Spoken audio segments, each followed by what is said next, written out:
नमस्ते दोस्तों, आपका स्वागत है। आप देखना शुरू कर चुके हैं मेरी नई लर्निंग सीरीज जिसका नाम है सीखोगे नहीं तो जीतोगे कैसे। और आज मैं बात करूंगा उन 5 बातों की जो हम सभी को सीखनी चाहिए भगवान श्री कृष्ण से। जब जीवन में कुछ भी समझ में ना आए तो एक काम कीजिएगा, हमारा जो पवित्र ग्रंथ है श्रीमद् भगवत गीता, उसे पढ़ना शुरू कीजिएगा। जिंदगी की हर शंका का समाधान आपको मिलेगा, हर समस्या का सलूशन आपको मिलेगा। आइए बात करते हैं 5 learnings from Lord Shri Krishna. Learning number 1, सीखने वाली सबसे बड़ी और सबसे पहली बात, इंपॉर्टेंस ऑफ कर्म। भगवान श्री कृष्ण ने श्रीमद् भगवत गीता के दूसरे ही अध्याय में कहा, कर्मण्येवाधिकारस्ते मा फलेषु कदाचन मा कर्म फल हेतुर्भुर्मा ते संगो अस्त्व कर्मणि। भगवान श्री कृष्ण कहते हैं धनुर्धर अर्जुन से, जब अर्जुन ने कहा कि अब तो मुझे युद्ध नहीं लड़ना, मुझे मतलब लड़ना ही नहीं है, मुझे रहना ही नहीं है युद्ध भूमि में, मैं क्यों लड़ूं, क्या मिलेगा मुझे। तो भगवान श्री कृष्ण ने कहा कि कर्म पर ध्यान दे, फल की चिंता मत कर। भगवान श्री कृष्ण ने कहा कि जो मोह है फल से, उससे खुद को डिटैच कर लो। ये जो यात्रा है मंजिल तक पहुंचने की, इस जर्नी को एंजॉय करो।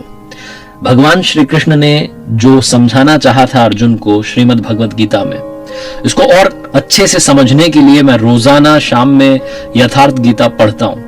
हमारे गुरु महाराज हैं परमहंस स्वामी श्री अड़गड़ानंद जी महाराज, उन्होंने गीता की यथार्थ व्याख्या की है। और जब मैं यथार्थ गीता पढ़ता हूं तो स्पिरिचुअलिटी में इसका मतलब कुछ अलग है। भगवान श्री कृष्ण जिस कर्म की बात कर रहे हैं वो यज्ञ को कार्य रूप देना ही कर्म है। यज्ञ जो होती है वो आराधना की विधि विशेष है, उसका नाम यज्ञ है। श्वास प्रश्वास का ध्यान जो है वो यज्ञ है। उस कर्म की यहां पर बात हो रही है। वो स्पिरिचुअलिटी का उसमें जाएंगे, स्पिरिचुअलिटी में तो वो मतलब निकल के आता है, वो मीनिंग अलग है। लेकिन अगर हम हमारी लाइफ की बात करें, जिंदगी की बात करें, जिस जिंदगी को हम रोज जिसका सामना करें उसकी बात करें, तो वहां कर्म का जो मतलब है, जो इंपॉर्टेंस है, वो ये निकल के आती है कि आप सिर्फ अपने काम पर ध्यान लगाइए, फोकस कीजिए अच्छे काम की तरफ, और जो यात्रा है आपके गोल तक पहुंचने की, उसे एंजॉय कीजिए। बाकी सब भूल जाइए, उस पर छोड़ दीजिए, वो सब मैनेज कर लेगा। जो अच्छा काम करता है उसके साथ कभी बुरा नहीं होता है। महाभारत की एक घटना है।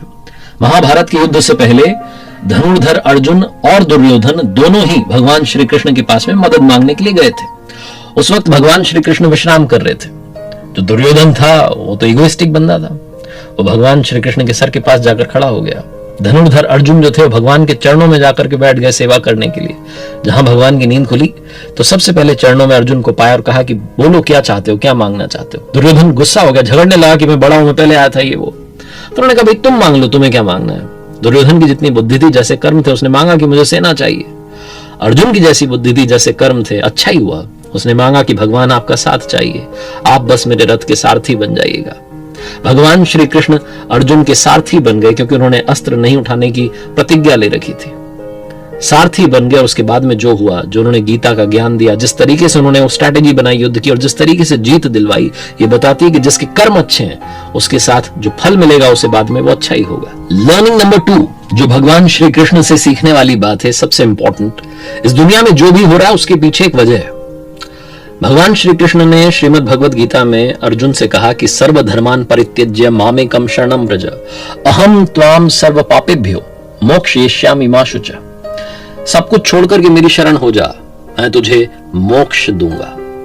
भगवान श्री कृष्ण ने अर्जुन को समझाना चाहा कि इस दुनिया में जो भी चीजें हो रही हैं उनके पीछे कारण है, और हम सब जो हैं ऊपर वाले की बनाई हुई संतानें हैं, और जो ऊपर वाला है वो अपनी संतानों के साथ बुरा नहीं कर सकता। तो कभी अगर कुछ बुरा हो रहा है तो आपके ही कर्मों के परिणाम हैं जो वापस लौट करके आ रहे हैं। भगवान श्री कृष्ण ने तो यह भी कहा कि कर्मों का परिणाम वैसे ही ढूंढ निकालता है, जैसे कि एक बछड़ा खो जाने पर हजारों गायों में, सैकड़ों गायों में अपनी मां को ढूंढ निकालता है। तो इसलिए अच्छा होगा, इस बात में यकीन रखिए, अपने आप को ऊपर वाले को सौंप दीजिए, उसके बाद भूल जाइए, बाकी सब कुछ उन्हें देखना है।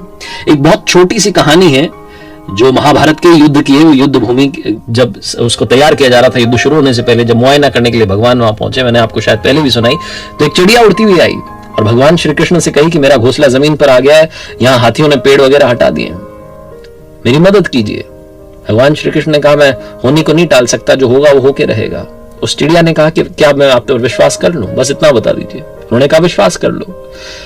अगले दिन जब युद्ध शुरू हुआ तो उन्होंने अर्जुन से, भगवान श्री कृष्ण ने धनुष मांगा, तीर मांगा। अर्जुन डर गया कि ये क्या कर रहे हैं। उन्होंने कहा दो तो सही। तीर चलाया, सामने हाथी था, उसके गले में बड़ी सी घंटी बंधी थी, उस घंटी पर जाकर के लगाओ, घंटी जमीन पर गिर गई। अर्जुन हंसने लगा कि क्या कर रहे हो, आपसे एक निशाना नहीं लगा, लाओ मैं लगाता हूं, हाथी को गिराता हूं। उन्होंने कहा नहीं, काम हो गया।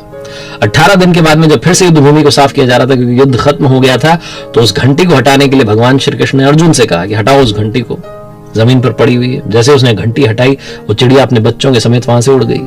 उस चिड़िया ने सिर्फ विश्वास किया था प्रभु पर, बाकी सब उन्होंने देख लिया। Learning number 3, mindfulness. अगर मैं हिंदी में बात करूं तो सचेतन होना। सचेतन को और समझें तो आज में रहना, आज को लेकर के अवेयर रहना, वो चेतना आपके अंदर होनी चाहिए। भगवान श्री कृष्ण ने धनुर्धर अर्जुन को अक्सर सिखाया कि आप आज में रहना शुरू कीजिए, जो होगा वो देखा जाएगा, अभी जो है उसमें जीना शुरू कीजिए, इस क्षण में रहना शुरू कीजिए।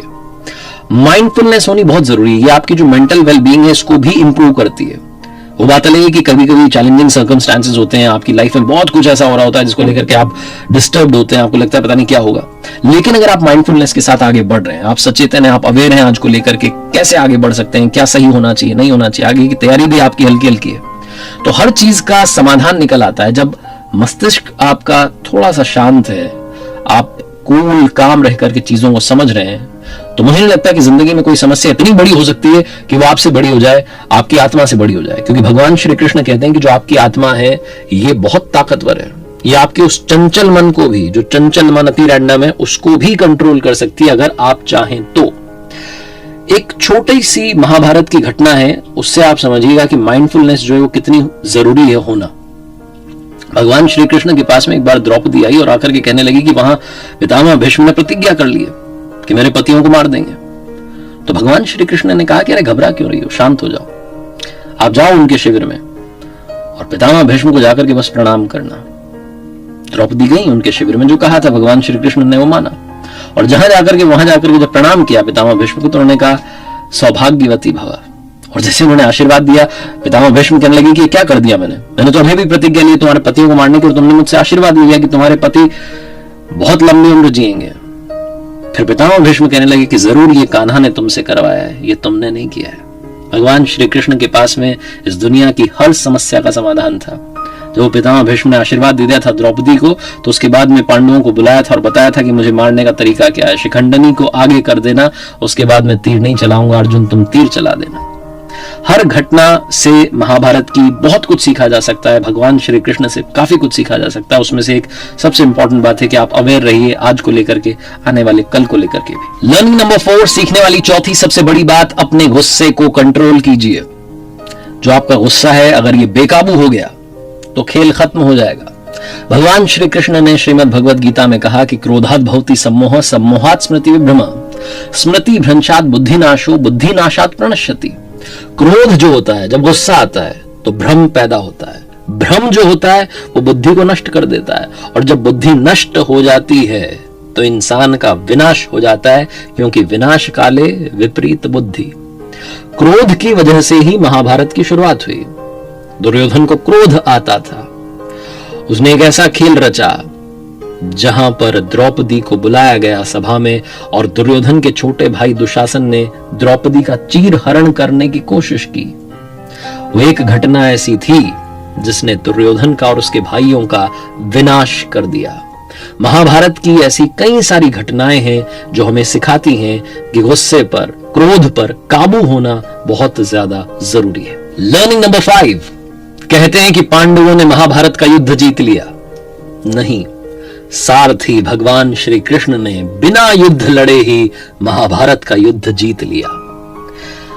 लर्निंग नंबर 5 जो है ये बहुत ध्यान से समझिएगा। इस दुनिया में कोई भी काम छोटा या बड़ा नहीं होता है, हर काम की अपनी इंपॉर्टेंस है। बहुत सारे लोगों को लगता है कि मैं तो बड़ी जॉब कर रहा हूं, बड़ी पोजीशन पर हूं, मुझे तो इतना, मतलब बोलते ना, रीजन का हेड बना दिया और नेशनल हेड बना दिया, और पता नहीं क्या क्या लोगों के मन में आ जाता है। जो छोटा काम कर रहा होता है उसको छोटी नजर से देखते हैं, अरे छोटा सा काम करता है, छोटी सी जॉब है, छोटी सैलरी है। नहीं, भगवान श्री कृष्ण ने सारथी बनना भी स्वीकार किया, क्योंकि उन्हें लगा कि ये जो काम है ये मेरे सखा अर्जुन को, उसके परिवार को जीत दिला सकता है। हर काम का सम्मान कीजिए, हर पद का सम्मान कीजिए, हर व्यक्ति का सम्मान कीजिए, ये भगवान श्री कृष्ण सिखाते हैं। उन्होंने महाभारत में, गीता में बहुत सारी बातें ऐसी कही हैं जो हम सब की जिंदगी को बदल सकती हैं। बस जरूरत है उन बातों को इंप्लीमेंट करने की, उन बातों पर चलने की। और जाते जाते कुछ कमाल की बातें जो भगवान श्री कृष्ण ने कही हैं। जो हुआ अच्छा हुआ, जो होगा वो अच्छा होगा, सब कुछ मुझ पर छोड़ दो, अपने कर्म पर ध्यान दो, जो पाप रहित और स्वार्थ रहित होना चाहिए। भगवान श्री कृष्ण ने कहा था कि नरक के 3 द्वार हैं, काम, क्रोध और मोह।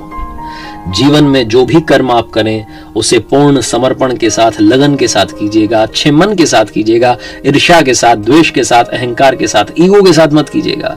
अच्छा काम करेंगे, अच्छा मिलता चला जाएगा। भगवान श्री कृष्ण की कृपा हम सभी पर बनी रहे, जो आप चाहते हैं आपको मिलता रहे, यही मेरी मंगल कामना है।